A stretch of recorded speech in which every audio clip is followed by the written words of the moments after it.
ನಮಸ್ಕಾರ. ಅಧ್ಯಾಯ 16. ಶ್ರೀ ಸಿರಿಯಾಳ ರಾಜನ ಭಕ್ತಿ ಪರೀಕ್ಷೆ. ಧರೆಯೊಳು ಅಧಿಕವದು ಕಾಂಚೀಪುರವು, ಮೆರೆವುದು ಶಿವಭಕ್ತಿ ಸದಾಚಾರದಿ, ಕರೆಯುವುದು ಜನಶಿವ ಭಕ್ತಿಯಲ್ಲಿ ಸಿರಿಯಾಳ ಶ್ರೇಷ್ಠನು. ವರೆಗಚ್ಚಿ ನೋಡಲು ಕಾತರದಿ ಶಿವನು, ಮರೆ ಬಿಟ್ಟು ವೇಷ ಬದಲಿಸಿ ಬಂದನು, ಗೆರೆ ಎಳೆದನು ಸಿರಿಯಾಳ ಭಕ್ತ ಶ್ರೇಷ್ಠನೆಂದು ಶಿವನು. ಸೂತ ಮುನಿಶ್ರೇಷ್ಠರು ಶೌನಕಾದಿ ಋಷಿ ಸಮೂಹವನ್ನು ಕುರಿತು ಹೇಳಿದ್ದೇನೆಂದರೆ, ವಿಶ್ವದಲ್ಲಿಯೇ ತನ್ನ ಕೆಲ ವಿಶಿಷ್ಟತೆಗಳಿಂದ ನಮ್ಮ ಭರತಖಂಡ ತನ್ನತನವನ್ನು ಉಳಿಸಿಕೊಂಡಿದೆ, ಬೆಳೆಸಿಕೊಂಡಿದೆ. ಭರತಖಂಡದಲ್ಲಿ ಆಳಿದ ರಾಜ ಶ್ರೇಷ್ಠ ಒಂದಲ್ಲ ಒಂದು ಗುಣದಿಂದ ಮೇಲ್ಪಂಕ್ತಿ ಹಾಕಿದ್ದಾರೆ. ಉದಾರಿಗಳು, ಅತಿ ಪರಾಕ್ರಮಶಾಲಿಗಳು, ಕೊಟ್ಟ ಮಾತಿಗಾಗಿ ರಾಜ್ಯ ಸತಿಸುತರನ್ನು ತೊರೆದವರು, ದಾನಶೂರರು, ಅನ್ನಛತ್ರ ಅರವಟ್ಟಿಗೆ ಸದಾ ನಡೆಸುತ್ತಾ ಬಂದರು, ಧರ್ಮ ಭಕ್ತಿಗಾಗಿ ಸರ್ವ ತ್ಯಾಗಕ್ಕೂ ಸಿದ್ಧರಾದವರು. ಹೀಗೆ ಅನೇಕ ತೆರನಾದ ರಾಜರು ಆಳಿ ತಮ್ಮ ತಮ್ಮ ಹೆಸರು ಉಳಿಸಿ ಹೋಗಿದ್ದಾರೆ. ಅಂಥವರಲ್ಲಿ ಕಾಂಚೀಪುರದ ಅರಸರು ಶಿವಭಕ್ತ ಶ್ರೇಷ್ಠರು. ಅಂದಾಕ್ಷಣವೇ ಶೌನಕರು ಪೂಜ್ಯರೇ, ಅಂತಹ ಶಿವಭಕ್ತನಾದ ಅರಸನ ವೃತ್ತಾಂತವನ್ನು ಪ್ರಚಾರಪಡಿಸಿರಿ, ಶಿವಭಕ್ತರ ಕತೆ ಕೇಳಿ ಪುನೀತರಾಗುತ್ತೇವೆ ಎನ್ನಲು ಸುತರು ಮುಂದುವರಿಸಿ, ಕಾಂಚೀಪುರ ರಾಜ್ಯವನ್ನು ಸಿರಿಯಾಳನೆಂಬ ಅರಸನು ಆಳುತ್ತಿದ್ದನು. ತನ್ನ ರಾಜ್ಯದಲ್ಲಿ ಪ್ರಧಾನಮಂತ್ರಿ ಚತುರ್ಬಲ ಸೇನಾ ನಾಯಕರೊಂದಿಗೆ ಮಾರು ವೇಷದಿಂದ ರಾಜ್ಯದಾದ್ಯಂತ ಸಂಚರಿಸಿ ಕೊಲೆ, ಸುಲಿಗೆ, ಅತ್ಯಾಚಾರ, ಮೋಸ ವಂಚನೆಗಳು ನಡೆಯದಂತೆ ವ್ಯವಸ್ಥೆ ಮಾಡಿದ್ದನು. ಕಾಲ ಕಾಲಕ್ಕೆ ಮಳೆ ಆಗಿ ಬೆಳೆ ಬಂದು ಪ್ರಜೆಗಳು ಸುಭಿಕ್ಷೆಯಿಂದ ನೆಮ್ಮದಿಯಾಗಿ ಕಾಲ ಕಳೆಯುತ್ತಾ ರಾಜ್ಯ ಬೊಕ್ಕಸಕ್ಕೆ ಧನಧಾನ್ಯ ಕೊಡುತ್ತಿದ್ದರು. ಪ್ರಜೆಗಳಿಂದ ಬಂದ ಸಂಪತ್ತನ್ನು ಪ್ರಜೆಗಳಾಗಿಯೇ ಧರ್ಮಶಾಲೆ, ಶಿಕ್ಷಣಕ್ಕಾಗಿ ಗುರುಕುಲಗಳು, ಬಡವರಿಗಾಗಿ, ಅತಿಥಿಗಳಿಗಾಗಿ, ಪ್ರವಾಸಿಗರಿಗಾಗಿ ಗಾವುದಕ್ಕೆ ಅನ್ನಛತ್ರ ಅರವಟ್ಟಿಗೆಗಳನ್ನು ಇಡಿಸಿ ಅಲ್ಲಿ ಊಟ, ಉಪಹಾರ, ತಂಗಲು ವ್ಯವಸ್ಥೆ ಮಾಡಿಸಿದ್ದನು. ಪ್ರಜೆಗಳು ನೆಮ್ಮದಿಯಿಂದ ಇದ್ದುದರಿಂದ ವರ್ಷ ಪೂರ್ತಿ ಶಿವಪೂಜೆ, ಶಿವಪುರಾಣ ಶ್ರವಣ ಮಾಡುತ್ತಾ ಶಿವ ಎಂದು ಕಾಲ ಕಳೆಯುತ್ತಿದ್ದರು. ಇತ್ತ ಸಿರಿಯಾಳ ಅರಸನು ಪ್ರಜೆಗಳಿಗೆ ತಂದೆಯಂತೆಯೂ ವೈರಿಗಳಿಗೆ ಅರಿಮೃತ್ಯುಂಜಯನಂತೆಯೂ ದಾನ ಧರ್ಮದಲ್ಲಿ ಕರ್ಣನಂತೆಯೂ ಇದ್ದನು. ಸತಿಯಾದ ಚಾಂಗುಣಿಯು ತನ್ನ ಪತಿಗೆ ತಕ್ಕವಳಾಗಿ ಎಲ್ಲ ಧರ್ಮ ಕಾರ್ಯಗಳಲ್ಲಿ ಹೆಗಲಿಗೆ ಹೆಗಲು ಹಚ್ಚಿ ಕಾರ್ಯ ಮಾಡುತ್ತಿದ್ದಳು. ಸಿರಿಯಾಳನು ದಿನನಿತ್ಯ ಪ್ರಾತಃ ಕಾಲದಲ್ಲಿ ತನ್ನ ಅರಮನೆಯಲ್ಲಿ ಶಿವಪೂಜಾ ಮಾಡಿ ಶಿವನಾಮ ಧ್ಯಾನ ಮಾಡಿದ ನಂತರವೇ ಪ್ರಸಾದ ಸ್ವೀಕರಿಸುತ್ತಿದ್ದನು. ಅವನು ತನ್ನ ಅರಮನೆಯ ದ್ವಾರ ಬಾಗಿಲ ಮುಂದೆ ಈ ರೀತಿಯ ನಾಮಫಲಕವಿತ್ತು: ದೇಹಿ ಅಂತ ಬೇಡಿ ಬಂದ ಆಗಂತುಕರು ತಮ್ಮಿಷ್ಟದಂತೆ ತೃಪ್ತಿ ಪಡೆದುಕೊಂಡು ಹೋಗಬೇಕು. ಅವರ ಸಂತೃಪ್ತಿ ಪಡಿಸುವುದರಲ್ಲಿ ಹಿಂದೆ ಸರಿಯಲಾರನು ಈ ಸಿರಿಯಾಳ, ಇದಕ್ಕೆ ಶಿವನಾಣೆ. ಹೀಗೆ ಜಗಜ್ಜಾಹಿರವಾಗಿ ನಾಡಿನ ತುಂಬ ಡಂಗುರವನ್ನು ಕೂಡ ಹಾಕಿಸಿದ್ದನು. ಇದರಿಂದ ದೇಹಿಗಳ ಸಂಖ್ಯೆ ದಿನದಿಂದ ದಿನಕ್ಕೆ ಹೆಚ್ಚಾಗ ಹತ್ತಿತು. ಜಾಗದ ತೊಂದರೆಯಾಯಿತು. ಹೀಗಾಗಿ ದೊರೆ ಸಿರಿಯಾಳ ಇಂಥವರಿಗಾಗಿ ಭವ್ಯವಾದ ಒಂದು ಪಾಕಶಾಸ್ತ್ರ, ಮನೆ, ಭೋಜನಾಲಯ, ವಿಶ್ರಾಂತಿ ಗೃಹ, ವಸ್ತ್ರ, ಆಹಾರ ಸಂಗ್ರಹಾಲಯಗಳನ್ನು ನಿರ್ಮಿಸಿದ್ದನು. ಇದರಿಂದ ಆಗಿನ ಸಮಕಾಲೀನ ರಾಜರುಗಳೆಲ್ಲ ಸಿರಿಯಾಳನಲ್ಲಿದ್ದ ದಾನಗುಣ ದೇಹಿಗಳನ್ನು ಸಂತೃಪ್ತಿಪಡಿಸುವಲ್ಲಿ ಯಾರೂ ಸರಿಸಮಾನರಿಲ್ಲವೆನ್ನಬಹುದು. ಇಷ್ಟೇ ಏಕೆ, 3 ಲೋಕಗಳಲ್ಲಿ ಬೇಡಿ ಬಂದ ದೇಹಿಗಳಿಗೆ ಅವರು ಕೇಳಿದ್ದುದನ್ನು ಕೊಟ್ಟು ತನ್ನ ಜೀವನವನ್ನು ಸಾರ್ಥಕವಾಗಬೇಕೆನ್ನುವುದು ಸಿರಿಯಾಳ ದೊರೆಯ ಉದ್ದೇಶವಾಗಿತ್ತು. ಇದರಿಂದ ಸಿರಿಯಾಳ ರಾಜನು ಭೂಲೋಕದ ಜನಗಳಿಗೆ ಕಾಮಧೇನುವಾಗಿದ್ದನು. ಗಂಡನಂತೆ ಹೆಂಡತಿಯು, ಶಿವಪೂಜಾ ನಿಷ್ಠಳು, ಪರಮ ಪತಿವ್ರತ ಧುರಂಧರಳು, ಒಳ್ಳೆ ಆಚಾರ ವಿಚಾರವಂತಳು, ಪತಿಯಂತೆ ಅತಿಥಿ ಅಭ್ಯಾಗತರ ಇಷ್ಟಾರ್ಥ ಪೂರೈಸುವುದರಲ್ಲಿ ಪತಿಯೊಂದಿಗೆ ಸಹಕರಿಸುವವಳು ಆಗಿದ್ದಳು. ತಂದೆ ತಾಯಂದಿರಿಗೆ ತಕ್ಕಂತೆ ಇರುವ ಒಬ್ಬ ಸುಪುತ್ರ ಇವರಿಗಿದ್ದನು. ಅವನ ಹೆಸರು ಚಿಲ್ಲಾಳ. ಮಗು ಚಿಲ್ಲಾಳನು ತನ್ನ ಮಾತಾಪಿತರಿಗೆ ಅತಿ ಮುದ್ದಿನ ಮಗನಾಗಿಯೂ ಅಪ್ಪನಂತೆ ಶಿವನನ್ನೇ ಸರ್ವಸ್ವವೆಂದು ನಂಬಿದವನು, ಯಾವಾಗಲೂ ಧಾರ್ಮಿಕ ಚೌಕಟ್ಟಿನಲ್ಲಿಯೇ ನಡೆಯುವವನು, ದಾನ ಧರ್ಮಗಳಲ್ಲಿ ತಂದೆಯಂತೆಯೂ ಇದ್ದು ನೋಡುವವರ ದೃಷ್ಟಿಯಲ್ಲಿ ಈ ಯುವರಾಜ ಚಿಲ್ಲಾಳನು ತನ್ನ ಮಾತಾಪಿತರ ನಿಜರೂಪವೇ ಆಗಿದ್ದನು. ಸಿರಿಯಾಳ ದೊರೆಯು ಸತಿಸುತರಿಂದ ಕೂಡಿಕೊಂಡು ಪ್ರತಿದಿನ ಶಿವಪೂಜೆ, ಅತಿಥಿಗಳ ಆದರ ಸತ್ಕಾರ, ಅವರ ಇಷ್ಟಾರ್ಥ ಪೂರೈಕೆಯೊಂದಿಗೆ ರಾಜ್ಯ ಆಡಳಿತ ಮಾಡುತ್ತಿರಲು ಒಂದು ದಿನ ಲೋಕ ಕಲ್ಯಾಣಾರ್ಥವಾಗಿ ನಾರದ ಮಹಾಮುನಿಗಳು ಸಂಚಾರ ಮಾಡುತ್ತಾ ಭೂಲೋಕದಲ್ಲಿ ಕಾಂಚೀಪುರದ ರಸನ ರಾಜ್ಯದಲ್ಲಿ ಸಂಚರಿಸಿ ರಾಜ ಸಿರಿಯಾಳ ಪತ್ನಿ ಚಾಂಗುಣಿ ಪುತ್ರ ಚಿಲ್ಲಾಳರು ಸ್ವತಃ ಶಿವಭಕ್ತರಿದ್ದು ಸದಾಚಾರ, ಸದ್ವರ್ತನೆ, ನಡೆನುಡಿಗಳಿಂದ ದಾನ ಧರ್ಮದಿಂದ ಲೋಕ ಪ್ರಸಿದ್ಧರಾಗಿರುವುದು 100% ಸತ್ಯವೆಂದು ತಿಳಿದು ಬಹು ಆನಂದಿತರಾಗಿ ಕೈಲಾಸದತ್ತ ಪಯಣ ಬೆಳೆಸಿದರು. ಅಲ್ಲಿ ಕೈಲಾಸದಲ್ಲಿ ಆಸೀನರಾಗಿದ್ದ ವಿಶ್ವ ಮಾತಾಪಿತರಾದ ಉಮಾಮಹೇಶ್ವರರಿಗೆ ವಂದಿಸಿ, ಸಾಂಬ ಸದಾ ಶಿವ ಸಾಂಬ ಶಿವ, ತುಂಬುರನಾದ ಗೇಯ ಶಿವ, ಲಂಬೋದರ ಗುಹ ಜನಕ ಶಿವ, ಸಾಂಬ ಸದಾ ಶಿವ ಸಾಂಬ ಶಿವ, ಶಂಭೋ ಶಂಕರ ಸಾಂಬ ಶಿವ, ಶಂಕರನೇ ಹೇ ದೇವ ಕರುಣಾಂಕರನೇ, ಶಿವಹರನೇ ಕಿಂಕರ ಪೊರೆಯೇ ಜಗದಾಧಾರ ಹೇ ಶಿವನೇ, ಶಂಕರ ನಿನ್ನನ್ನು ನಂಬಿದ ಆ ಕಿಂಕರನಾದ ಸಿರಿಯಾಳನು, ಅಭಿಯಂಕರನಂತೆ ಪೊರೆವನು ಕಾಂಚಿಪುರವನು. ಶಿರಬಾಗಿ ಕರ ಮುಗಿದು ನಿಲ್ಲಲು ಕೈಲಾಸಪತಿಯಾದ ಶಿವನು, ನಾರದ ಮಹರ್ಷಿಗಳೇ, ಯಾವ ಲೋಕದಿಂದ ಆಗಮನ, ಅಲ್ಲಿ ಎಲ್ಲವೂ ಕ್ಷೇಮವೇ ಎಂದು ವಿಚಾರಿಸಲು, ಆಗ ನಾರದ ಮಹರ್ಷಿಗಳು, ಹೇ ದೇವಾದಿದೇವ, ನಿನ್ನ ಗಣನೆಗೆ ಬಾರದು ಯಾವುದು ಇದೆ. ಆದರೂ ಅರಿಕೆ ಮಾಡಿಕೊಳ್ಳುವುದು ನನ್ನ ಧರ್ಮ. ಪಾತಾಳ ಲೋಕದಿಂದ ಬರುವಾಗ ಭೂಲೋಕದಲ್ಲಿ ಸ್ವಲ್ಪ ದಿನ ಸಂಚರಿಸೋಣವೆಂದು ಭರತಖಂಡದಲ್ಲಿ ಉಳಿದೆ. ಅಲ್ಲಿ ಮಾತಾಪಿತರಾದ ನಿಮ್ಮ ಕೃಪಾನುಗ್ರಹದಿಂದ ಕಾಲಕಾಲಕ್ಕೆ ಮಳೆಯಾಗಿ ಬೆಳೆ ಬಂದು ಕಾಡು ನಾಡು ಚೆನ್ನಾಗಿದೆ, ಪಶು ಪಕ್ಷಿಗಳು ಸುಖದಿಂದಿವೆ. ಮಾನವರು ಸದಾ ನಿಮ್ಮ ನಾಮ ಭಜನೆಯೊಂದಿಗೆ ಆನಂದದಿಂದ ಕಾಲ ಕಳೆಯುತ್ತಿದ್ದಾರೆ. ಕಾಂಚೀಪುರದ ರಸನಾದ ಸಿರಿಯಾಳನು ಶಿವಭಕ್ತಿ, ಆತನು ನಡೆಸಿಕೊಂಡು ಬಂದಿರುವ ಅನ್ನಛತ್ರ, ಅರವಟ್ಟಿಗೆಗಳು ಆದರ್ಶಪ್ರಾಯವಾಗಿವೆ ಸ್ವಾಮಿ. ಇದು ಅಲ್ಲದೆ ತನ್ನ ರಾಜ್ಯದಲ್ಲಿ ಡಂಗುರ ಹೊಡೆಸಿ ಅರಮನೆಯ ಮಹಾದ್ವಾರದ ಮುಂದೆ ಒಂದು ನಾಮಫಲಕ ಹಾಕಿದ್ದಾನೆ. ದೇಹಿ ಎಂದು ಬೇಡಿ ಬಂದ ಆಗಂತುಕರು ತಮ್ಮಿಷ್ಟದಂತೆ ತೃಪ್ತಿ ಪಡೆದುಕೊಂಡು ಹೋಗಬೇಕು. ಅವರ ಸಂತೃಪ್ತಿ ಪಡಿಸುವುದರಲ್ಲಿ ಹಿಂದೆ ಸರಿಯಲಾರನು ಈ ಸಿರಿಯಾಳ, ಇದಕ್ಕೆ ಶಿವನಾಣೆ. ಹೀಗಾಗಿ ದೀನ ದರಿದ್ರರಿಗೆ ಬಡವರಿಗೆ ಕಾಮಧೇನುವೇ ಆಗಿದ್ದಾನೆ. ಅವನ ಕಾರ್ಯಕ್ಕೆ ಸತಿಯಾದ ಚಾಂಗುಣಿಯು, ಏಕೈಕ ಪುತ್ರನಾದ ಚಿಲ್ಲಾಳನು ದಾನ ಮಾಡುವುದರಲ್ಲಿ, ಶಿವವ್ರತಾಚರಣೆಯಲ್ಲಿ ಇವರನ್ನು ಮೀರಿಸುವವರು ಭೂಲೋಕದಲ್ಲಿ ಮತ್ತಾರು ಇರಲಿಕ್ಕಿಲ್ಲವೆಂದು ಧಾರಾಳವಾಗಿ ಹೇಳಬಹುದು. ಭೂಲೋಕದ ಜನ ಸಿರಿಯಾಳ ದೊರೆಯನ್ನು ಆತನು ಮಾಡುವ ದೇಶೋದ್ಧಾರ ಕಾರ್ಯಕ್ಕಾಗಿ ಹಾಡಿ ಹೊಗಳುತ್ತಾರೆ. ಹೇ ದೇವ, ಅಂಥ ನಿನ್ನ ಭಕ್ತನ ಜನಪರ ಕಾರ್ಯವೃದ್ಧಿಗಾಗಿ ಅನುಗ್ರಹಿಸಬೇಕು ಅಂದಾಗ ಮಾತ್ರ ನಿನ್ನ ನಾಮಕ್ಕೆ ಭಕ್ತವತ್ಸಲ, ಭಕ್ತ ಬಾಂಧವ ಬಿರುದುಗಳಿಗೆ ಶ್ರೇಷ್ಠತೆ ಬರುವುದಾದರೂ ಹೇಗೆ? ದಯಾಘನ ದೀನ ಬಂದು ನನ್ನ ಮಾತು ಅತಿಯಾಯಿತೆಂದು ಕೋಪವೇ ಪರಮಾತ್ಮ ಎಂದು ಮಾತಾ ಪಾರ್ವತಿ ಕಡೆ ನೋಡಿ ಸುಮ್ಮನಾದನು. ಆಗ ಪರಶಿವನು, ಕಲಹಪ್ರಿಯ ನಾರದ, ನಿನ್ನ ನಾಟಕಕ್ಕೆ ನಾಂದಿ ಹಾಡಿದೆಯಲ್ಲ, ಕ್ರೀಡಾರಂಗ ಸಜ್ಜು ಮಾಡಿ ಜಟ್ಟಿ ಹಾಗೂ ಜಗಜಟ್ಟಿಗಳ ನೇರ ಸ್ಪರ್ಧೆಗೆ ಹಸಿರು ನಿಶಾನೆ ಬೀಸಿದೆ. ಇರಲಿ ನಾರದ, ನಾನು ಯಾರಿಗಾದರೂ ವರ ಕೊಡಬೇಕೆಂದು ನಿಶ್ಚಯಿಸಿದರೆ ಮೊದಲು ಅವರ ದೈವನಿಷ್ಠೆ, ಕಾಯಕನಿಷ್ಠೆ, ವಚನ ಪಾಲನೆ, ಕರ್ತವ್ಯಗಳನ್ನು ಪರೀಕ್ಷಿಸುವೆನು. ಇವುಗಳಲ್ಲಿ ಜಯಶೀಲರಾದರೆ ಮಾತ್ರ ಅವರಿಗೆ ಅವರಿಷ್ಟದ ವರ ಪ್ರಾಪ್ತವಾಗುವುದು. ನೀನೇ ಹೇಳಿದಿ ದೇವ, ನೀನು ಭಕ್ತಾಧೀನ. ಆಗ ಮಾತಾ ಪಾರ್ವತಿಯು ಹೇಳಿದಳು, ಸರ್ವ ಲೋಕ ಸಂಚಾರಿಗಳಾದ ನಾರದರು ಯಾವಾಗಲೂ ಜನಹಿತ ಕಾರ್ಯಗಳಿಗೆ ತಮ್ಮನ್ನು ತೊಡಗಿಸಿಕೊಳ್ಳುತ್ತಾರೆ. ಹಾಗೆಯೇ ಇದು ಪರಶಿವನು ಪಾರ್ವತಿಯತ್ತ ನೋಡಿ ಮುಗುಳ್ನಕ್ಕು, ದೇವಿ, ಇದೋ ಹೊರಟೆ, ನಾರದರು ನಿರ್ಮಿಸಿದ ಅಖಾಡಕ್ಕೆ ಎಂದು ಹೇಳಿ ಪರಶಿವನು ಅಂತರ್ಧಾನನಾದನು. ಇತ್ತ ಭೂಲೋಕಕ್ಕೆ ಬಂದು ನೇರವಾಗಿ ಸಿರಿಯಾಳ ಅರಸನ ಅನ್ನಛತ್ರಕ್ಕೆ ವಿಚಿತ್ರ ವೇಷಧಾರಿಯಾಗಿ ಬಂದನು. ಬಗಲಲ್ಲೊಂದು ಜೋಳಿಗೆ ಕಟ್ಟಿದ ಡಿಂಡಿಮ, ಎಡಹೆಗಲ ಮೇಲೆ ಹರಿದ ಚರ್ಮದ ತುಂಡು, ಎಡಗೈಯಲ್ಲಿ ನೀರಿನ ಸೊಟ್ಟಿ, ಬಲಗೈಯಲ್ಲಿ ಮೇಲೆ 3 ಸೀಳಾದ ಬಡಿಗೆ, ಕೊರಳಲ್ಲಿ ರುದ್ರಾಕ್ಷಿಸರ ಹಾಗೂ ಹಣೆಗೆ ಧಾರಾಳವಾಗಿ ಬಡಿದುಕೊಂಡ ಭಸ್ಮ, ಎಣ್ಣೆ ನೀರು ಗೊತ್ತಿರದ ಹಗ್ಗದಂತೆ ಹೊಸೆದ ಕೆಂಜಡಿ, ಈ ರೀತಿ ಇತ್ತು ಆಗಂತುಕನ ವೇಷ. ಮುಂಜಾವಿನ 9 ಗಂಟೆಯ ಸಮಯ. ರಾಜ ದಂಪತಿಗಳಿರುವರು ಅನ್ನಛತ್ರದಲ್ಲಿ ನೆರೆದ ಅತಿಥಿಗಳ ಯೋಗಕ್ಷೇಮ, ಅವರ ಇಷ್ಟಾರ್ಥಗಳ ಪೂರೈಕೆಗಾಗಿ ಮಗ್ನರಾಗಿರುವಾಗ ದ್ವಾರ ಬಾಗಿಲ ಬಳಿ ಬಂದು ಅಲ್ಲಿಯೇ ನಿಂತು ಮೇಲುದನಿಯಲ್ಲಿ ಭವತಿ ಭಿಕ್ಷಾಂ ದೇಹಿ, ಭವತಿ ಭಿಕ್ಷಾಂ ದೇಹಿ, ಭವತಿ ಭಿಕ್ಷಾಂ ದೇಹಿ ಎಂದು ಕೂಗಿದನು. ದ್ವಾರಪಾಲಕರು, ಸ್ವಾಮಿ ಒಳಗೆ ನಡೆಯಿರಿ, ನಿಮಗಿಷ್ಟದ ಊಟ ಮಾಡಬಹುದು. ಎಲ್ಲಿ ನಿಮ್ಮ ಯಜಮಾನ? ನಾನು ಬೇಡಿದ ಊಟ ಕೊಡುವನೆ, ಕೇಳಿ ನೋಡಿ ಬಾ ಎಂದು ದ್ವಾರಪಾಲಕನನ್ನೇ ರಾಜನ ಬಳಿ ಕಳುಹಿಸಿ ಬಾಗಿಲ ಹೊರಗೆ ನಿಂತಿದ್ದನು.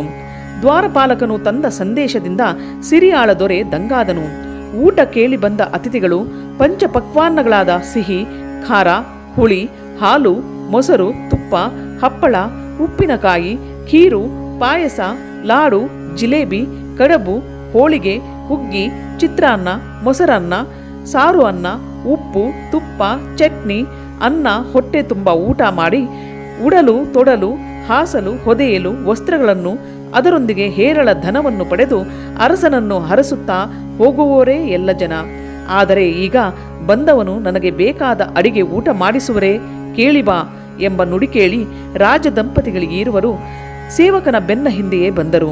ಅರಸನು ನೋಡಿ, ಹೇ ಬಾಗಿಲ ಕಾಯುವವನೇ, ಇವನೇ ಏನು ನಿಮ್ಮ ಯಜಮಾನ, ಅಥವಾ ನಿನ್ನ ರಾಜನ ಕೈಯಲ್ಲಿರುವ ಇವನು ಒಬ್ಬ ಆಳೋ ಎಂದನು.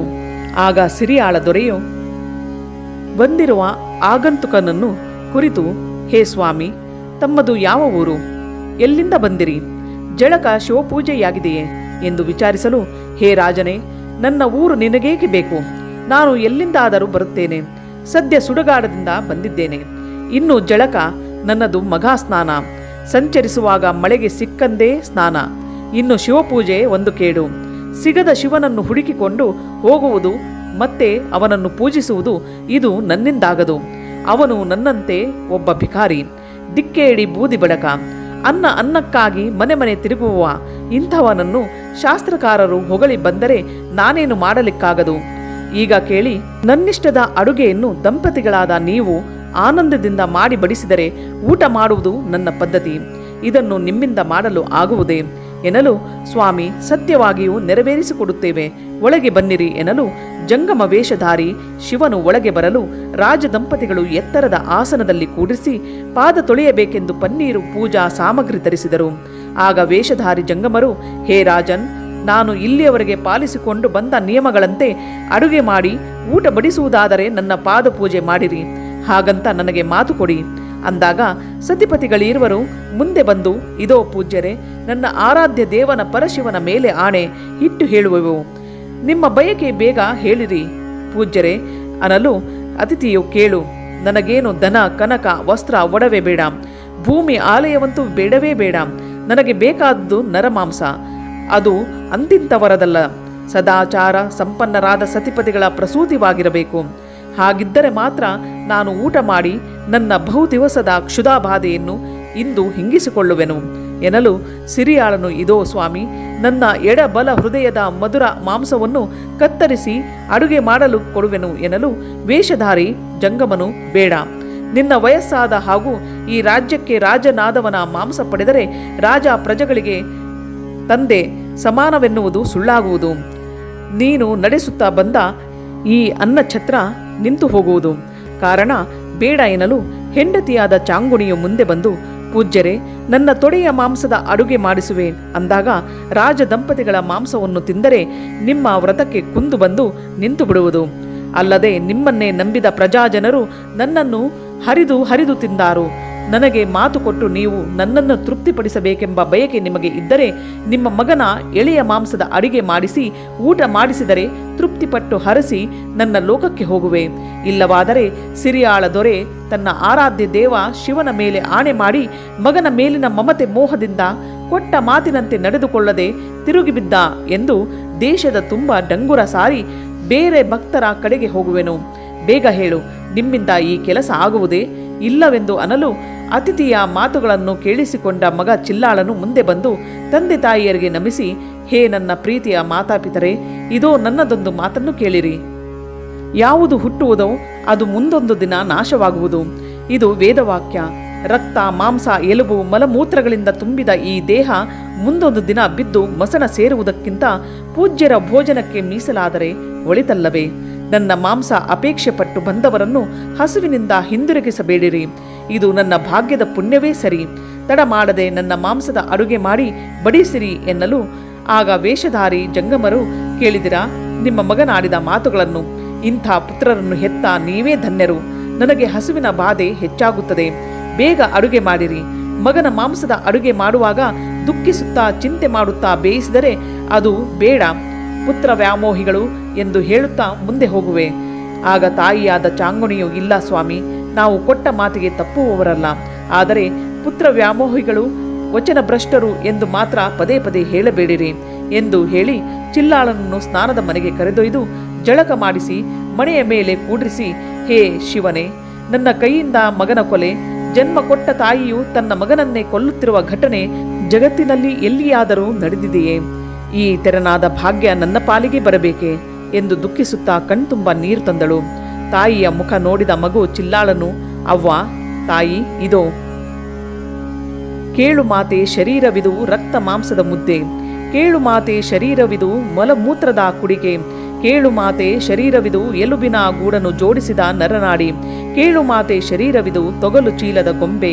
ಕೇಳು ಮಾತೆ, ಶರೀರವಿದು ಪಂಚತತ್ವದ ಯಂತ್ರ. ಕೇಳು ಮಾತೆ, ಶರೀರವಿದು ವಾಯು ನಿಲ್ಲಲು ಕೊಳೆತು ನಾರುವ ಕಾಯವಿದು. ಅಮ್ಮ ಮಾಡದಿರ ಚಿಂತೆಯನ್ನು. ಅಮ್ಮ ಕಡಿದಿದ್ದನು ಶಿವನಾಮದಿ. ಅಮ್ಮ ನೀಡಿದನು ಗುರು ಜಂಗಮಕ್ಕೆ ಪ್ರಸಾದವನ. ಅಮ್ಮ ಬೇಡುವೆನು ಶಾಂತಿಯನು. ಅಮ್ಮ ನೀಡೆನಗೆ ಮುಕ್ತಿಯನು. ಅಮ್ಮ ಪಡೆ ನೀನು ಯಾರು ಕಸಿಯದ ಸಗ್ಗ ಸುಖವ. ಅಮ್ಮ ಅಳಬೇಡಮ್ಮ, ಇದು ನಿಮ್ಮ ಕಾಯಕ. ಅತಿಥಿಗಳಿಗೆ ಅಡುಗೆ ಮಾಡಿ ಊಟ ಮಾಡಿಸಿ ತೃಪ್ತಿ ಪಡುವ ಕಾಲ ಸತ್ವ ಪರೀಕ್ಷೆಯ ಪರ್ವಕಾಲ. ಮೀನಾಮೇಷ ಮಾಡದೆ ಧೈರ್ಯಗುಂದದೆ ಶಿವನಾಮ ಜಪಿಸುತ್ತಾ ನನ್ನ ಕುತ್ತಿಗೆಯನ್ನು ಕತ್ತರಿಸಿ ಎಳೆಯ ಮಾಂಸದಿಂದ ಮಧುರ ಪಾಕವ ಮಾಡಿ ಜಂಗಮರ ತೃಪ್ತಿಪಡಿಸು. ಪರಶಿವನ ಕರುಣೆಯಿಂದ ಪುನಃ ನಿನ್ನ ಉದರದಲ್ಲಿ ಜನಿಸಿ ಬರುವೆನು. ಈ ಶರೀರವು ಇಂದಿಲ್ಲದಿದ್ದರೂ ಮುಂದೊಂದು ದಿನ ಸಾಯಬೇಕಲ್ಲವೇ?